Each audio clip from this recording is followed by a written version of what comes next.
What's up guys, Rage Quitting here, back with another video guide for you guys. Today we're going to do a leveling guide for Hunter on WoW Classic. Anything and everything I can talk about with Hunter, and we'll try to keep this video as short as possible. So let's just get right into it. Reasons why I really like playing the Hunter is that it is a very efficient solo leveling class. So out in the open world, just quest grinding, mob grinding, very good at doing that. It has a low gear dependency, so it's not like you have to go to dungeons every 5 levels and try to update gear. As long as your gear is okay, like you'll be fine. I'm pretty sure I'm still wearing really old gear on this Hunter. Leveling speed is really fast. Doing quests by yourself is a breeze. You could solo elite mobs no problem as well, as long as you have space to kite and you use your slows, you use aspect of the cheetah, you keep serpent sting up. Like you could solo elite mobs by yourself while everybody else is in LFG trying to find a group to do certain things. You can just go there and do it by yourself. But the bad things about Hunter is that your bag space is limited because you have to use one slot for your quiver, and then you have to maintain food and things like that for your pet, and always having to update your pet abilities can be kind of a hassle too, and pet management can get you in trouble sometimes as well. I feel like Hunter is one of those classes that's really easy to pick up and start playing, but a little bit on the harder side to master, because there's a lot of things that you have to juggle with the Hunter: pet management and cooldowns, distance, kiting. So really fun class. Alright guys, so let's talk about choosing a race for Hunter on Classic WoW. So on Horde side, you could be one of 3. You can be an Orc, Tauren, or Troll. Orc, racial passive is 25% chance to resist incoming stuns. It's really good for PvP. Paladins have a stun, Rogues have stuns, Warriors have stuns. If you wanted a little bit of a higher chance to resist those stuns in PvP, Orc would be the best choice there. Although, at the end of the day, it doesn't really matter which race you choose, but if you did want to min-max just a little bit, just take all of these things into consideration. Orc also has a bonus passive damage to your pet, so that's another plus there. And then their racial gives you a lot of attack power, but it's only for melee attacks, unless you're gonna use it in conjunction with raptor strikes or something like that when you're in melee range. That would be the only benefit to having the Orc activatable racial.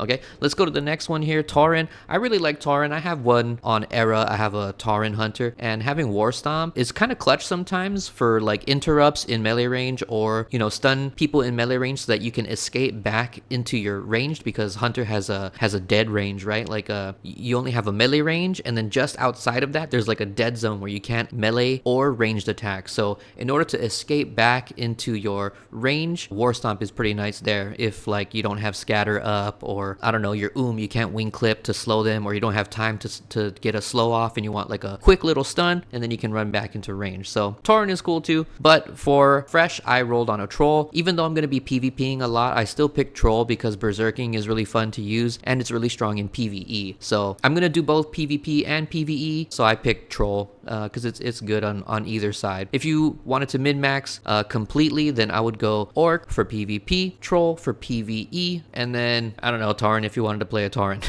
Doesn't, at the end of the day, doesn't really matter, but all things considered, just keep those things in mind. All right, on the Alliance side, you can have 2 choices for Hunter. It's Dwarf or Night Elf. Dwarf is cool because their racial passive Stone Form can get rid of bleeds and poison. So Rend, deep wounds from warriors, bleeds from rogues. Hunter poisons, so like Viper Sting, Serpent Sting. For rogues, you can actually get rid of blind as well. So a lot of different uses for Stone Form. Let's say you wanted to scatter trap in a PvP encounter, scatter trap somebody, but you have bleeds on you, so you can't bandage, because when you bandage, the first tick of a bleed is gonna stop your bandage, right? Well, you can scatter trap. Now they're stuck in an ice block. Then you can use your Stone Form, get rid of your bleeds, and then bandage back to full HP. Or Rogue opens on you and then gets you in a blind. You can boom, Stone Form. You're not in the blind. The Rogue can't get a reset, and now you can just fight the Rogue, right? So many different uses for Stone Form. I think if I played Alliance, I would want to be a Dwarf. But Night Elf is super cool too, and you see a lot of Night Elf Hunters on Alliance side because of Shadow Meld is pretty strong, especially in PvP as well. Like when you are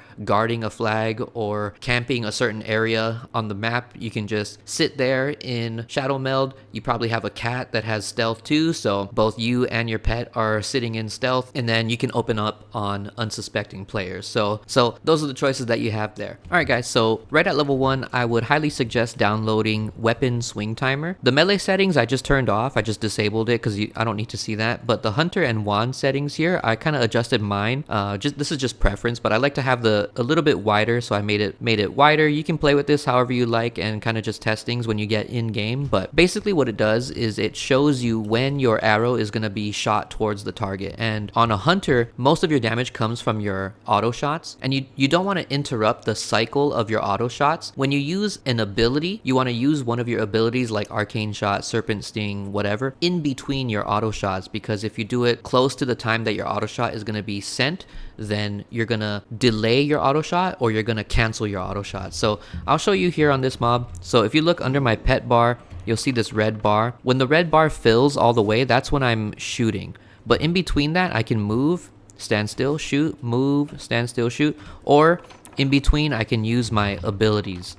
Like arcane shot, serpent sting, multi-shot, whatever. So it's really important to not interrupt the cycle of your auto shots. Use your abilities in between your auto shots and move in between your auto shots. So get weapon swing timer and get used to playing with it. It's really important. Alright guys, for rotation, before you get your pet and you don't really have a whole bunch and all you have is auto shot, raptor strike, so you'll start at max range, auto shot, kite backwards with your auto shot like this. And then when the mob eventually gets into your melee range, you can just go ahead and raptor strike it and trade melee attacks with the mob until you kill it. Eventually, when you get Hunter's Mark and Serpent Sting, you would start with a Hunter's Mark. So you see a new target, you put the Hunter's Mark up, auto shot, Serpent Sting, kite backwards, auto shot. If you have arcane shot, go ahead and use that too. And then if the mob gets into your melee range, go ahead and raptor strike it. When you get level 10 and you get your pet, you'll start with a Hunter's Mark. Then you'll send your pet in, let your pet get the first hit, auto shot, serpent sting, and then just auto shot until it dies. You can use an occasional arcane shot if you want, and if the mob is a humanoid target, they like to run away when they get low, so use a concussive shot so that they don't run away and aggro more mobs if you want. When you get Immolation Trap, you could put an Immolation Trap on the ground like so. Hunter's Mark your target, stand on your trap, auto shot, and serpent sting, bring the guy back into your trap, send your pet in, and now you have double dots, raptor strike when they get into melee range.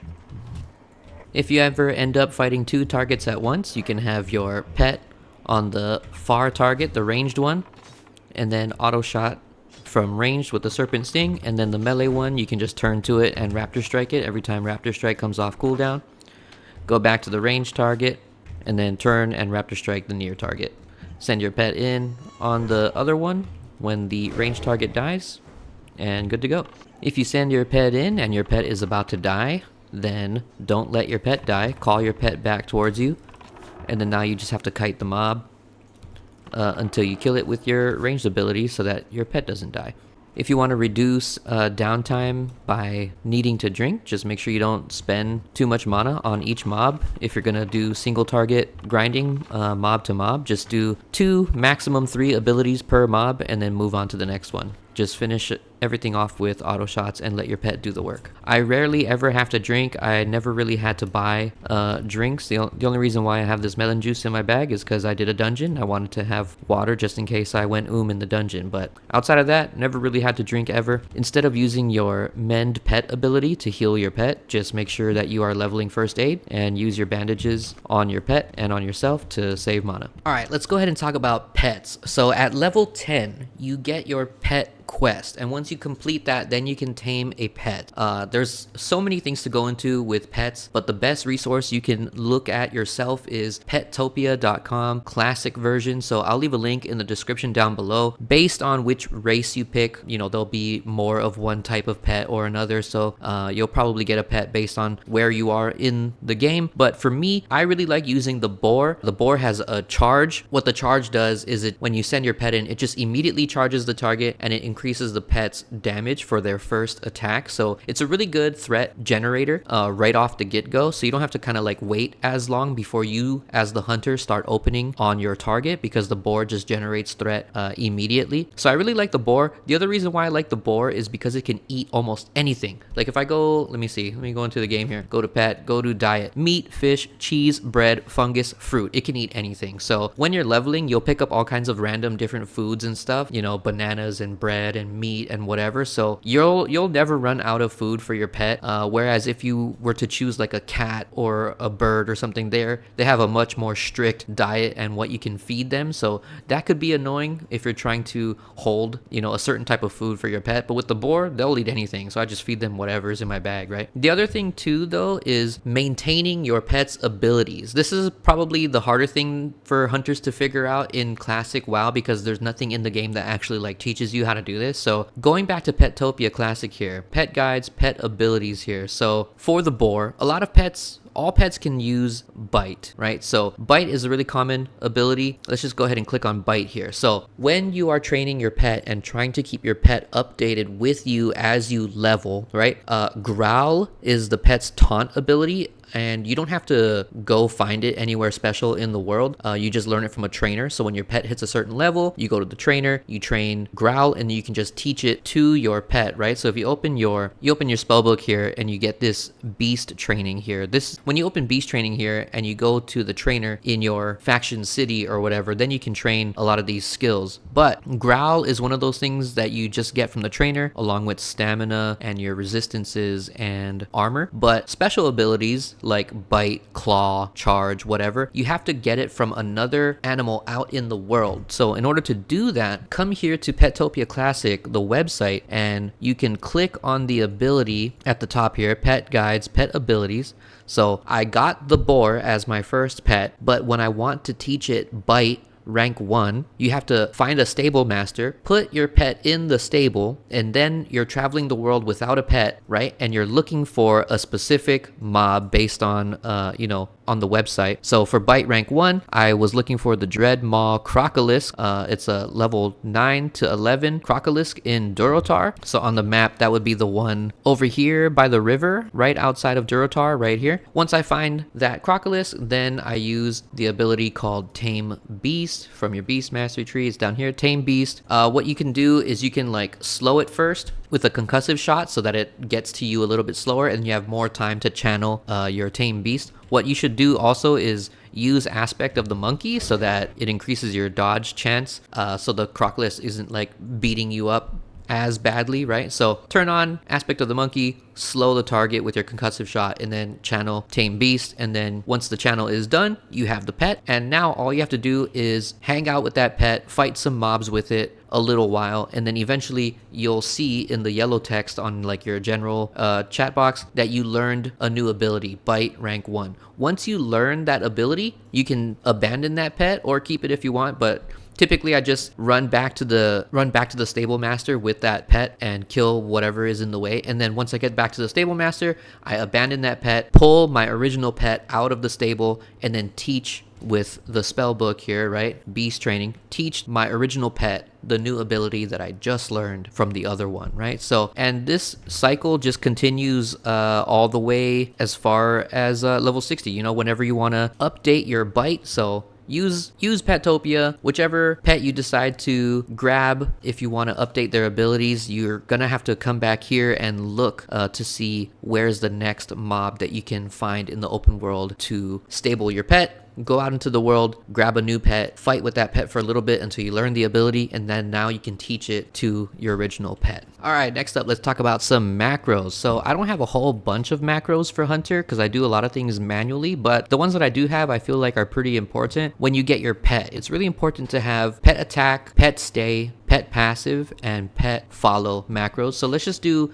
pet attack and pet follow first. You literally just write /pet follow, all one word, /pet attack, all one word, and put them on your bar somewhere with keybinds assigned to them. So what I use is shift scroll wheel up for pet attack and shift scroll wheel back for pet follow. And this is important. I'll show you why here, show you how to use it. So send the pet in, bring the pet back, okay? I'm just using scroll wheel up, scroll wheel down to send the pet in and bring it back. This is just really intuitive and easy to use, but the importance for having this too is, let's say there's a mob, like a patrolling mob behind it that's walking towards you and you're not really ready to pull it yet. So if the pet has aggro of the mob, you can control where the mob is standing, right? So if another mob is coming in and you're not ready for it, you can pull your pet back and go backwards a little bit and bring that mob with you so that you can deal with one mob at a time. So also really good to have pet follow, because when you are going to use like scatter shot or feign death trap for PvP encounters and stuff like that, your feign death isn't going to work if your pet is still attacking stuff. So before you feign death, you always want to make sure you bring your pet back and make sure your pet's not attacking stuff, and then you can feign and land a trap or whatever, right? So very important. Pet attack, pet follow, make those macros, put it on your bar somewhere. I use shift wheel up, shift wheel down. Next up, pet passive. So pet passive is important because just clicking it on the bar for the specific use that I'm about to show you doesn't really work. You need a macro for it and put it on your bar somewhere. So first off, I'm going to put my pet on stay right here with my other macro. Macros, pet stay / pet stay. That's all you need. Put it on the bar. I do mouse wheel down. So when I click down on my mouse wheel, it puts the pet on stay. Scroll up is in, scroll back is follow, push down is stay. So what you can do with this, and this is mainly for Dire Maul tribute solo runs, is when I use this macro the most, because what it does is I put my pet on stay here, and then now I can send my pet in on this guy, and if I wanted to bring this mob back to my pet stay location over here, like let's say my hunter is gonna hang out here and I want this mob to go here, then I send the pet in, and then once the pet gets aggro of this guy, then I will hit the macro for pet passive, and then the pet will just go back to the location that you set it to stay. And then if I grab this mob here, it would drag this mob back over here, right? Very niche thing. This is really only if you're trying to control where the mobs are going so that you as the hunter can path, through them.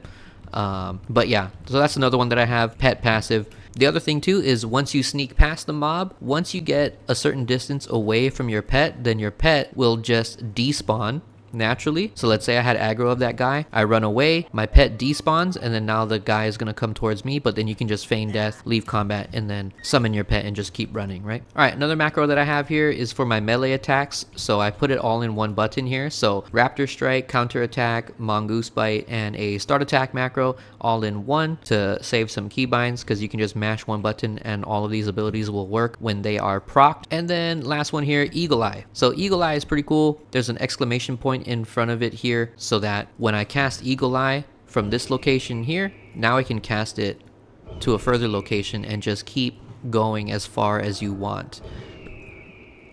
A lot of uses for this, mainly to inspect locations on the map. If you're trying to find like a certain mob that has like a roaming path, you can Eagle Eye and follow the path and try to find the mob, or look out for some opposite faction players or whatever. Lots of different things you can use with Eagle Eye, so that's a really nice macro to have there. And then my auto shot also has an exclamation point in front of auto shot. So what this does is it makes it so that when you're mashing your auto shot button, it doesn't like cancel or restart your auto shot, because the normal auto shot is like a start stop, or start restart. But if you have this exclamation in front of auto shot, then even if you're mashing the button, it won't like interrupt the cycle of your auto shot. So really like to have those. So those are just some simple macros. I don't really have too much, but that's what I use. All right, and then the last macro I have is a Eyes of the Beast pet stay and cancel aura Eyes of the Beast macro. This one is mainly for dungeons or for raid. Like if you're gonna skip a certain part of the dungeon and you are gonna jump off of a ledge or something, and you don't want your pet to path all the way around the part that you skipped and pull a whole bunch of mobs with you, this is a really good one. So what this one does here is I cast Eyes of the Beast. Now I can control my pet, and let's say we're gonna jump down a ledge, I can come down here with the pet first and then mash the macro to cancel it and leave the pet on stay right there, and then you as the hunter can go ahead and drop down, and then now you can run with your pet without your pet going all the way around and dragging a bunch of mobs.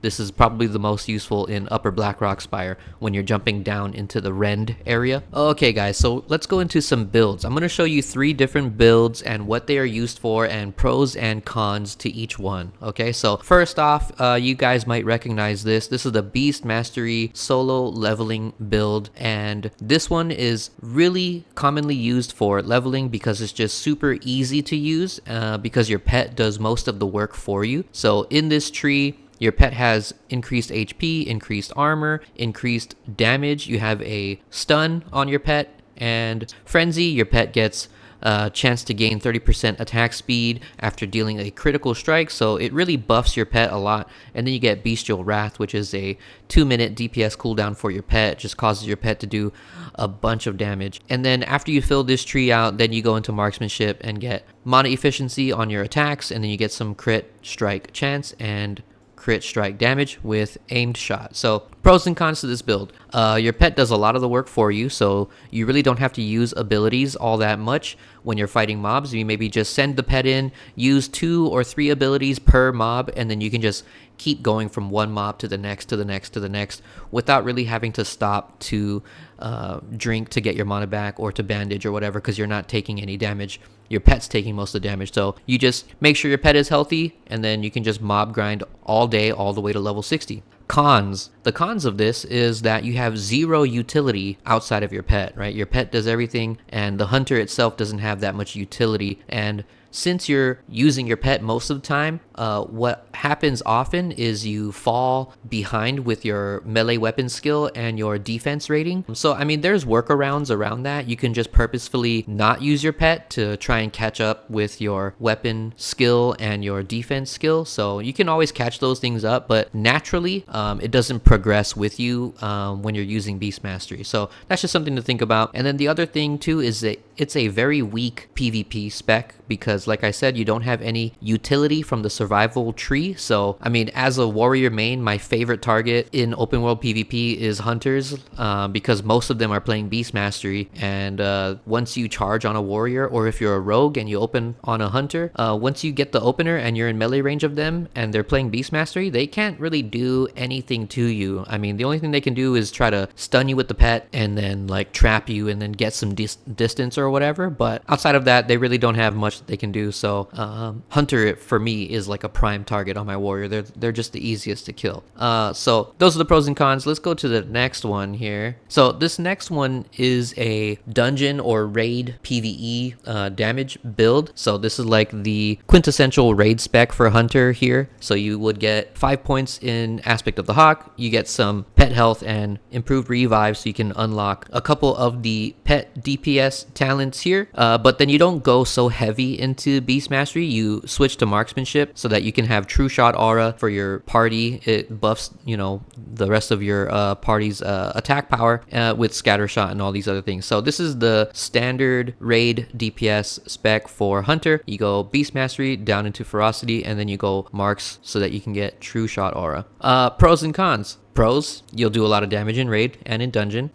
Cons, once again, you don't have that much utility for PvP, but at least you do have scatter shot, so you could scatter trap and get some distance and then open up on your target. The other con is now your pet's not doing as much, and your hunter damage is increased a lot. So if you are gonna grind mobs in the open world or whatever, your pet is gonna have a harder time holding aggro off of you as the hunter, especially if you just open up with aim shot, multi shot. You're just gonna pull threat right off your pet right away. But that's the only thing about it. And the last spec that I want to show you here is the spec that I'm leveling with and gonna PvP with. So this is the PvP spec here. First off, you would go down into survival. The reason I'm doing this is because I'm leveling on a PvP server, and it's just a more fun spec to play. It changes the playstyle a lot. So anyway, you go down, you get parry chance here, and then improved raptor strike. So increase the critical chance of raptor strike by 20%. When you're leveling, I use a two-handed weapon so that the raptor strikes hit really hard, and when they crit, they hit really hard. Like if auto shot at my level right now does around 50 to 60 damage, a critical raptor strike does close to 250 damage. It's really cool. Deterrence is another huge one for PvE or PvP, because on activated increases your dodge and parry chance by 25% for 10 seconds. And then entrapment is really annoying in PvP. You put the slow trap down on the ground. If people walk over it, they get rooted. They could just continually get rooted too, because it has a 25% chance to root the target. So they could walk into the trap, get rooted, and you can free cast on them, and then they try to walk out of the trap, they get rooted again. It's very annoying.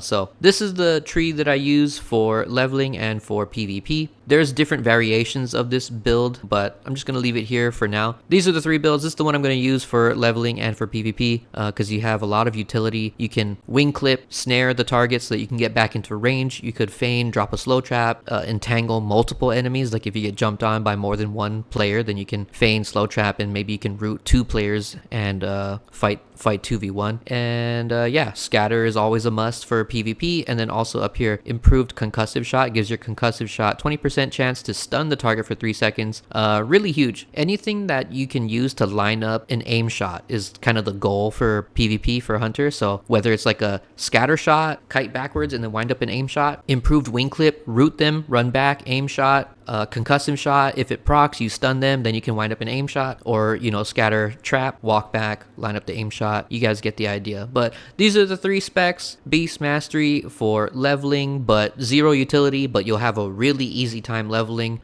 You kind of just turn off your brain, send the pet in, and then mob grind all the way to 60. Here is the PvP survival spec, which is actually not bad for leveling either. So I mean, your leveling speed does decrease, but it's still not bad. So I'm having a good time leveling with this spec. And then the last one here is your standard DPS rating spec. And my dog is doing something weird back there. But yeah, those are the 3 builds. Alright guys, that's gonna do it for the Hunter guide. If I left anything out, please leave it in the comments down below. If you enjoyed this video, please leave a like, subscribe to the channel, and I'll see you guys on another one. Peace.